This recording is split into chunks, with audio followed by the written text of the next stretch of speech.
கடலூர் மாவட்டம் திட்டக்குடி அருகே ஊராட்சி மன்ற துணைத் தலைவரின் கையெழுத்தை போட்டு பணம் கையாடல் செய்த அதிமுக ஊராட்சி மன்ற தலைவர் கைது செய்யப்பட்டுள்ளார். கொரக்கவாடி ஊராட்சி மன்ற தலைவராக சக்திவேல் என்பவரும் துணைத் தலைவராக தங்கமணி என்பவரும் உள்ளனர்.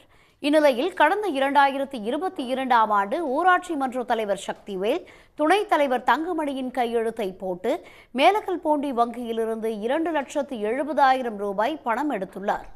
அதிர்ச்சியடைந்த தங்கமணி இதுகுறித்து மங்களூர் வட்டார வளர்ச்சி அலுவலரிடம் கடலூர் மாவட்ட ஆட்சியரிடமும் புகார் அளித்தார். ஆனால் எந்த நடவடிக்கையும் எடுக்காததால் சென்னை உயர்நீதிமன்றத்தில் வழக்கு தொடர்ந்தார்.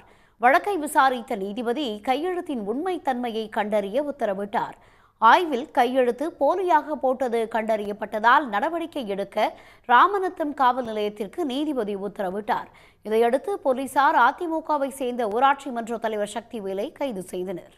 உடனுக்குடன் செய்திகளை தெரிந்து கொள்ள சன் நியூஸ் பெல் ஐகானை கிளிக் பண்ணுங்க.